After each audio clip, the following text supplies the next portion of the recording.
Do you remember that time where you built a table for a client slash friend using the color that they chose and the design that you both agreed upon, just to send them an update a little bit later and find out that they hate the color? Yeah, that's awkward. Let's see if we can solve this one. All right, so this story starts off at a wedding.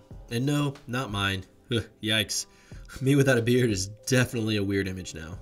But no, this was at my buddy Nate's wedding, who for a totally pointless reason has been listed in my phone as Andrew for the better part of the last 15 years. That's funny, but completely unrelated. At Nate's wedding, I met another groomsman, Keegan.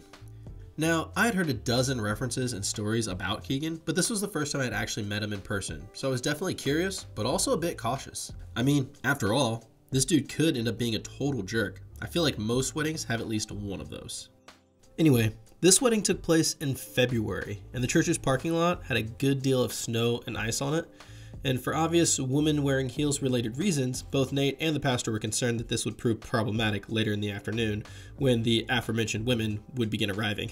After coming to that conclusion, at nearly the same time, both Keegan and I volunteered to go outside and start shoveling.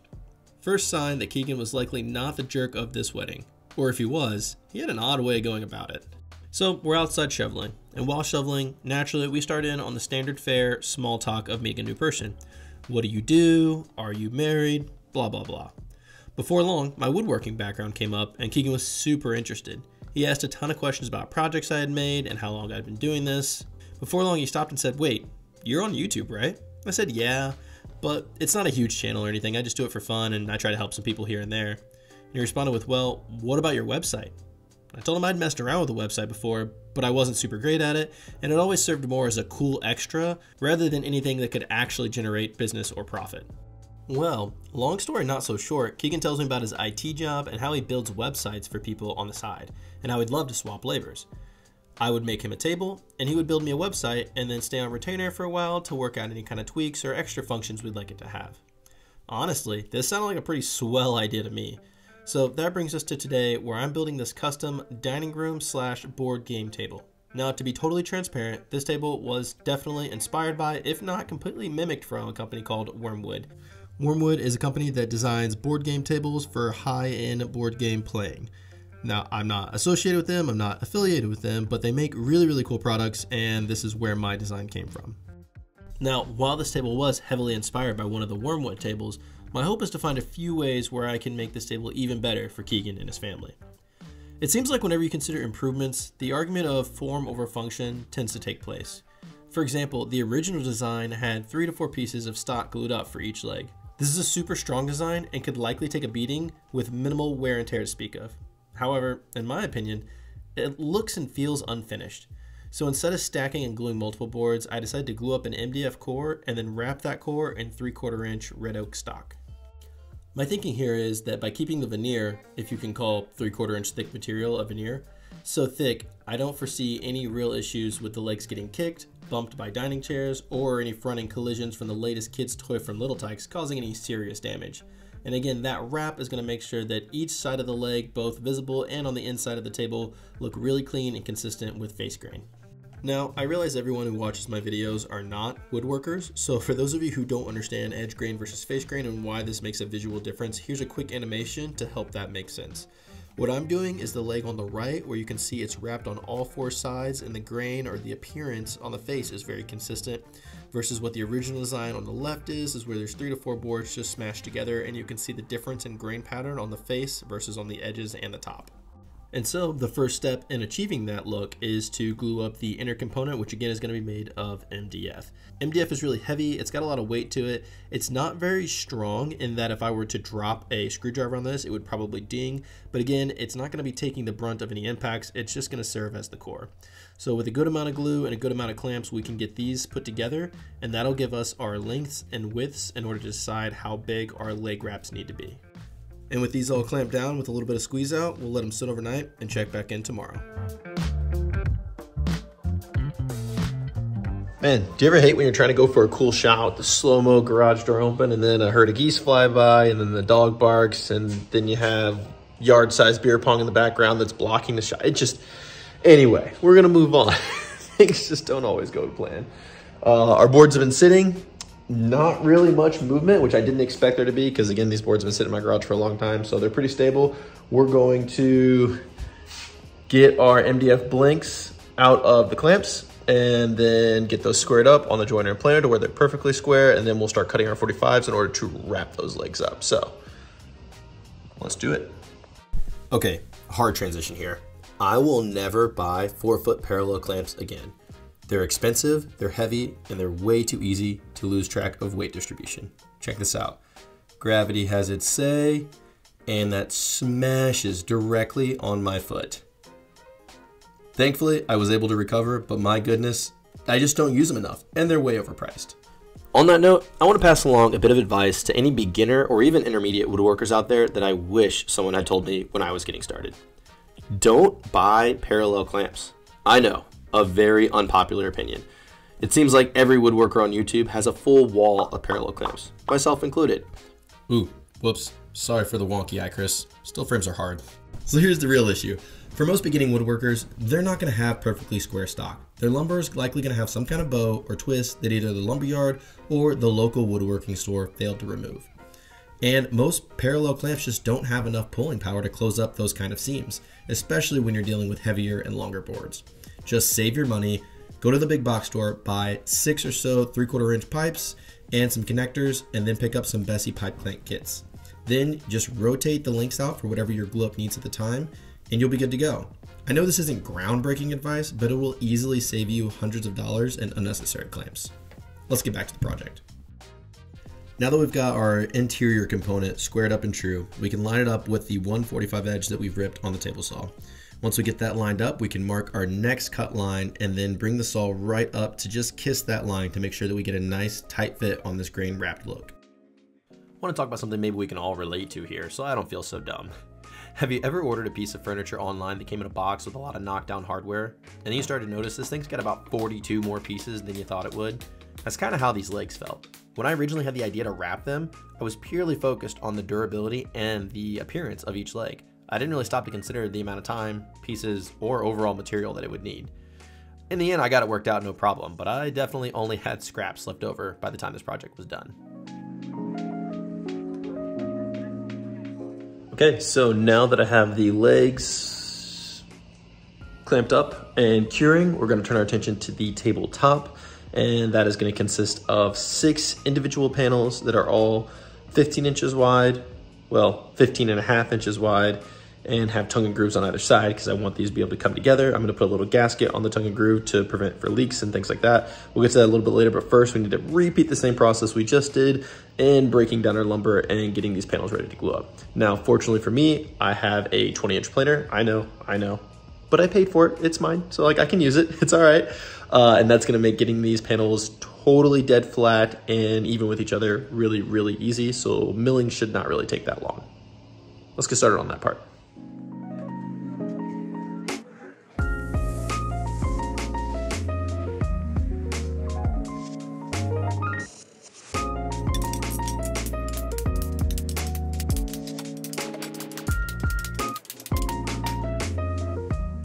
Okay, so here's a not so secret about me. I am not awesome at order of operations. I got the legs made, which I think was a good place to start, and then I started working on the topper pieces. Each one of those will be glued up to make 6 different toppers. It'll connect via magnets and tongue and grooves. It's gonna be cool. But that really shouldn't be the next step. The next step should be the aprons, because once I establish the apron pieces and the lengths and widths that I'll need there, then I can adjust, where are we at? The topper pieces. It's kind of hard to do backwards. I can adjust those topper pieces in order to make sure that they fit the way they're supposed to fit. Because what I do in a digital file may not exactly correlate to real life. So I need to leave those as flexible as I can to make sure they have a nice accurate fit. So we're gonna hit pause there and start working on the aprons to go between the legs. So let's do that. Okay, so I turned off the camera for a minute because I needed to focus and think through this process. But this is the apron. This is the shorter apron. I'm just showing you this as demonstration. But basically I have the center structure and then 2 half-inch outside supports that will sandwich. I think this will add beefiness and rigidity, which is kind of the name of the game when you consider these big fat legs. But also this will make a shoulder for me to sit the flat bar steel on. And I will countersink or pre-drill countersink and attach that there, probably paint it black. And that will be a magnetic strip to attach cup holders, dice holders, card holders, whatever else. Again, this is going to be a board game table, so we're going to make some accessories to really make this as functional as possible. I kind of feel like most YouTube woodworkers would probably leave out some of the order of operations mistakes. Not necessarily to be deceitful, but to help the video flow better and to make more sense for the audience. But that doesn't really work for me because honestly, even though it would flow better, I think it's a bad representation of what building really looks like. At least what my building really looks like. I've been doing this for about 7 years, and I've been on YouTube for roughly 3 of those 7 years, and I've made a lot of really cool things. See related videos for extra details. But despite all of that experience, I'm typically good for somewhere between 5 and 7 just complete bonehead mistakes on each project. Anything from smashing my foot with the clamp to botching the order of operations, or even miscalculating the amount of materials I'll need. I've done them all several times over. Not only that, I managed to find more ways to mess up, like accidentally cutting the apron too short because I didn't realize my stop block knob was in the way. Okay, so we've got our aprons made. The next part of the plan is to account for the lower playing surface. So again, this table is going to be all 4 legs, all 4 aprons, a lower playing surface, and then table panels that fit across the top that you can put back on to have a meal or whatever. So we need to account for attaching that lower playing surface. I'm going to use a 3/4 inch sheet of plywood wrapped with a felt. I'm planning to use a 3/4 inch sheet of plywood covered in felt as the playing surface. It'll be black, be really smooth, should look really nice, but I want to route out a channel. I say route, I'm probably going to use the dado stack. I want to make a rabbet on the bottom inside corners of all of the apron pieces. That way that panel can fit up in there, and then I'll probably just attach it using pocket hole screws around all 4 sides. So let's swap out the regular table saw blade for the dado saw blade. If you don't have a dado saw blade, if you're in Europe or you just haven't purchased one, not a big deal. You can use a regular style blade. You can take it out in chunks, or you can just cut this way on the orientation, this way. You can cut it at this orientation and then rotate it and cut it this orientation and take out that chunk in 2 passes instead of probably 3 or 4 what I'll do with the dado stack blade. It's all just personal preference. There are 1,000 different ways to do the same thing in the shop. So use what you have and let's keep moving. Let's circle back to Keegan. I was periodically sending him and his wife Megan updates on the table, while at the same time receiving updates and providing input on the website and its functionality. This is when Keegan firmly removed himself from the potential of being in the jerk zone. In the process of building the website, he took it upon himself to also pitch me a few new options for a brand logo. Now, longtime viewers, the few of you that are out there, will know that I've changed my logo once before, and now I'm actually going to change it again. Sure, this might cost me in some brand recognition, but honestly, when your channel has roughly 5,000 subscribers, brand recognition is hardly a real concern. My high school had nearly as many students as I do subscribers. So a new, and in my opinion improved logo was approved as a part of the website development process. I'm seriously curious on what you all think, so here are the 2 logos side by side. If you prefer the new logo over the old one, then go ahead and hit that subscribe button.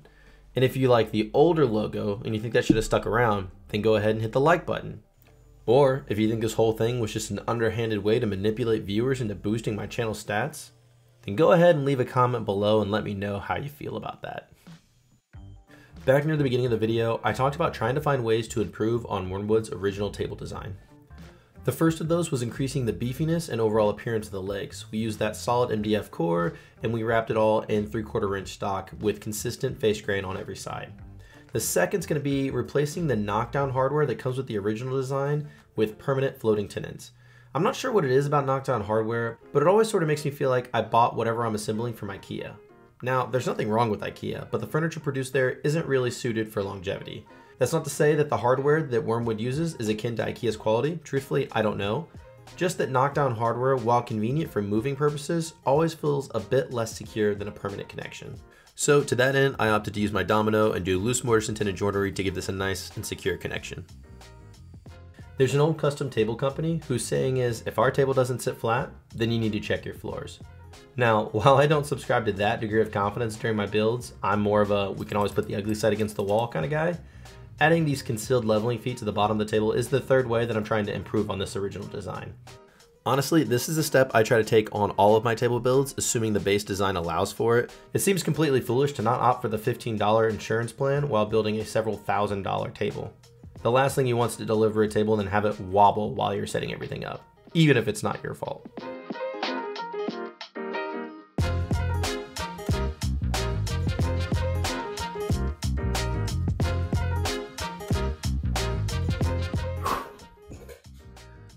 Well, to be honest, that wasn't too bad. Again, I'm really glad I thought to have these lower clamps ready, because the tops were definitely not square when I got them tightened up. And the lower clamps just a little bit of a turn, and that helped to pull that in just where it needed to be. So everything is looking really good. I'm pretty excited. Whew, we're gonna let this dry. I know I sound winded. It's not because this was going poorly, it's just because it's large. It's just, you gotta be a lot of different places at the same time. This random cart I had nearby really helped, because it was able to hold this clamp up while I was able to tighten it, as opposed to doing what I had to do on that side, is like awkwardly hold and then tighten it, and it's just difficult. Another thing, if you don't have 10-foot clamps, 10-foot bar clamps, or 10-foot any clamps, not a lot of people do. I picked these two up a couple years ago because I needed them for a project, but it's not common, and I don't use them often, and they are like, I mean, the hardware is like, I don't know, 20 bucks a piece, but the pole itself is like $25, $30, give or take. What you can do is stick with the 3-foot, the 4-foot that you use pretty regularly, and just buy a little connector piece. I don't know why. It took me years. I'd probably been woodworking 5 years before I realized this was an option, because I'm an idiot. But these little connector pieces are extremely helpful, and it makes it to where you don't have to spend money on 10-foot bar clamps that you're going to use once. You can just slap, you know, a 5 and a 4 together, or a 3 and a 5 together, and get the same distance that you need. All right, we're going to let this cure up, and then we'll work on the armrest next. Now, I've mentioned a handful of elements about the original table design that I wanted to and did change. That being said, one of the areas where I think Wyrmwood totally nailed it is the armrest. If you think about sitting at a table and playing a board game, one of the main, arguably subconscious concerns is where you put your arms. The typical tabletop edge profile is a light roundover, and those are okay, but can still dig in after a while, and elbows on top of the table get uncomfortable almost immediately. So this heavy 60-degree chamfered edge is honestly the perfect solution. However, a word of caution when using this kind of heavy profile: take care when placing whatever joinery you intend to use for this connection. Dominoes, dowels, pocket holes, whatever you decide to use, be sure to mark how far your chamfer will come in and place those connecting points safely on the inside of the joint. You'll still have plenty of holding power, and you won't risk damaging your bit and exposing some kind of fastener. Remember when I said I wasn't great at order of operations during projects? Well, this time I took it to a whole nother extreme. This glue up was a nightmare.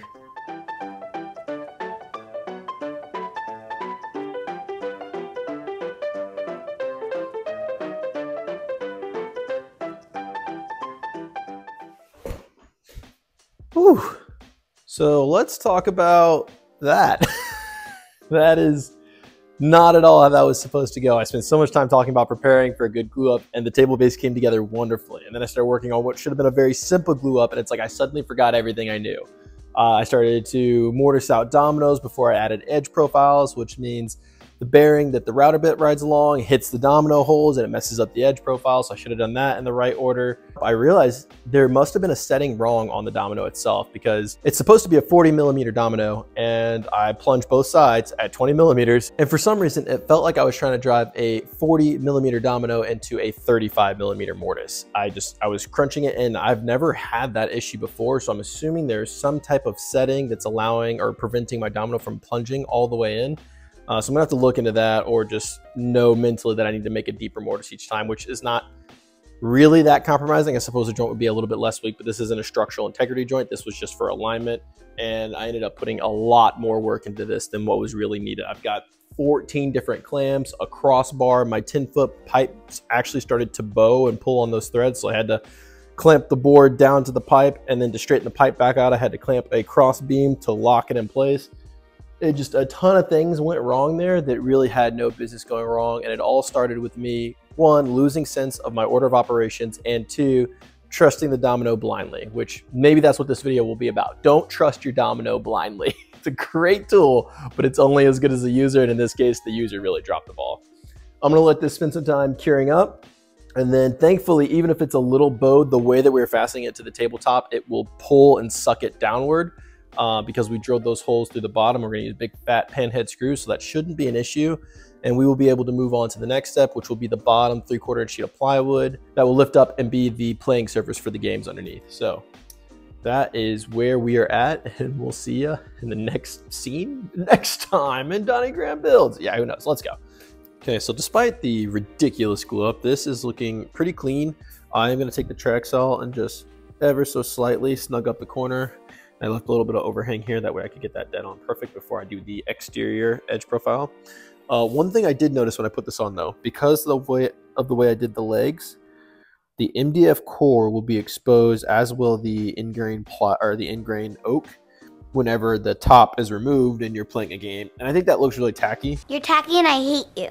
So I was thinking about how I could fix that, and I thought about maybe making a custom little piece of really thin face grain stock here.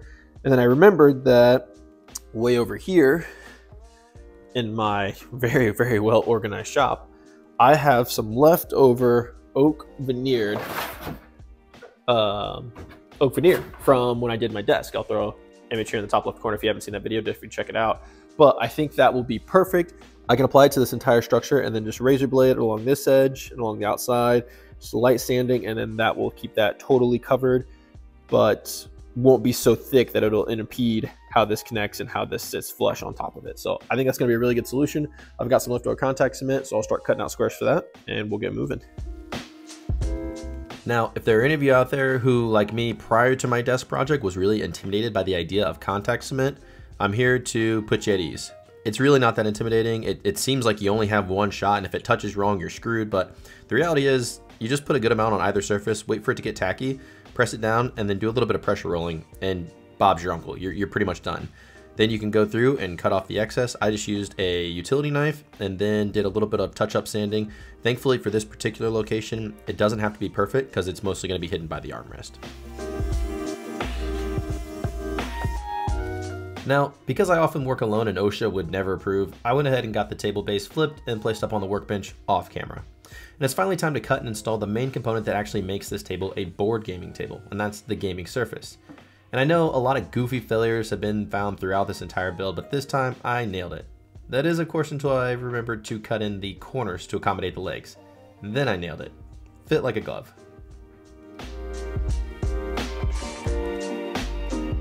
Then, after confirming the fit, I immediately took the panel back out and started to drill pocket holes all along the exterior. That way later we can attach it to the tabletop permanently.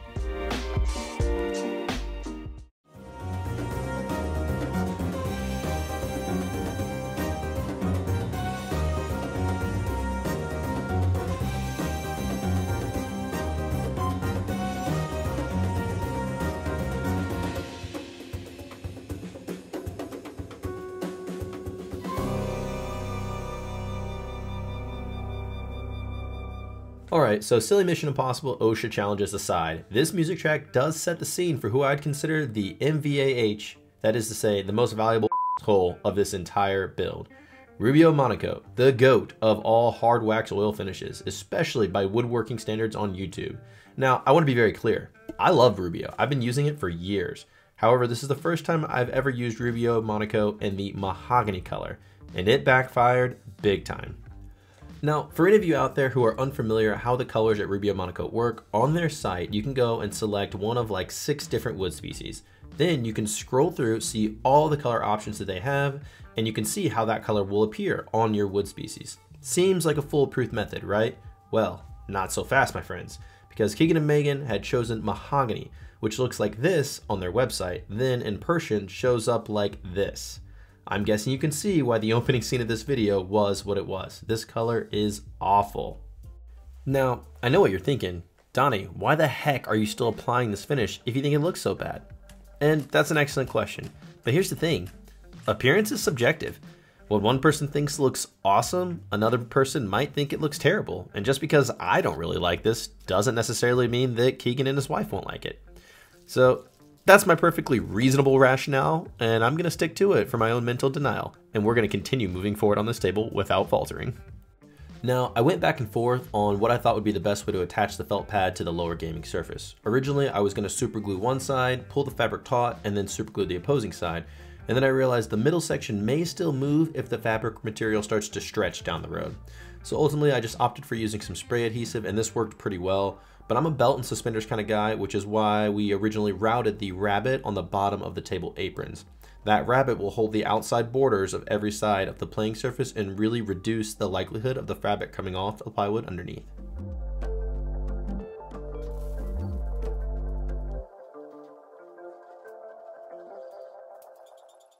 So at this point, I'm still completely ignoring the color issue and running full steam ahead on just trying to get this project completed. If any of you out there are builders like me, I'm sure you can relate where you get to a point in a project where all you want is for the project to be over. It's just not fun anymore. You know what's really amusing about this one though? The entire time that Keegan and I were discussing the table design, I had so many concerns and hesitations about the top panels. They were just more involved than any other tabletop I'd ever done. What with the 60-degree chamfers, the tongue and groove locking design, the magnets to pull everything together, and even the rubber bumpers that hold the table panels in place to prevent them from sliding off the armrests. Despite all of these different elements, these table leaves were far and away the easiest part of the entire project. Go figure. We are almost to the finish line. I sent an updated progress picture to the client, my friend, and he loved the table, loved the design, absolutely hated the color, and so did his wife. So much so that he asked me if I would consider refinishing it, and my goodness, at this point, that sounds like a total nightmare. So I came up with some solutions. I've done this before where I applied a Rubio, which is a penetrating oil finish, and this one happens to have the mahogany stain in it. And then over top of it, I added a generic Minwax stain color, and that neutralized a lot of the color that is in the Rubio finish. So I did that with a couple sample pieces, sent him some options, and they really loved one. So thankfully, we would not have to totally sand and refinish this. I'm going to tape off and wipe on this other stain color and change this kind of red hued mahogany color into something that's a bit more dark, a bit more walnut-esque. But there's really no value added in me showing you all this, so we'll just do one of these, and now we're good. All that red is gone. We've got a nice solid brown consistent color throughout the base as well as the armrest and the top panels. Unfortunately, the wipe on method did not work on this case. I tried wiping on another coat of stain on top of the Rubio and it just didn't take. It ended up getting kind of gummy, so we nixed that idea. I disassembled almost everything, resanded, and reapplied a different stain finish that everyone is happy with. So we're good here. We're almost to the end zone. We'll show you a couple more features that I added in the meantime, and we'll get this thing wrapped up. So if you recall, when we originally attached the felt to the gaming surface, it came up a bit short and left an ugly seam that we needed to deal with. Well, my solution to that was actually the final way that I wanted to improve upon this table's original design. Using some of the leftover scraps, I made what I'm calling an instructional kickstand. This piece is magnetized and it can be propped up at a 15-degree angle in order to read instructions whenever you're learning a new game, and then when it's not in use, you can take it off the magnets and drop it flat and store it inside the table.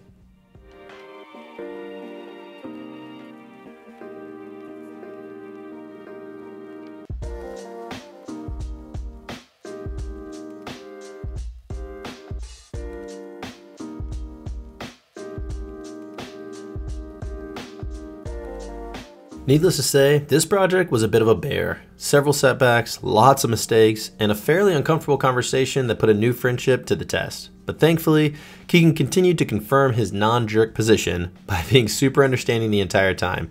And despite all the headaches along the way, I think this table actually really turned out very nice. There's not even an ugly side to put against the wall.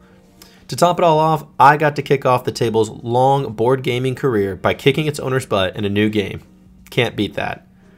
Thanks for sticking around with me throughout this whirlwind of a project. Be sure to let me know your thoughts on the build as well as the video format in the comments. I'm really pumped to announce that DonnyGrahamBuilds is officially live and operational, so be sure to pop over there and check that out. Until next time, get out there and start your own project.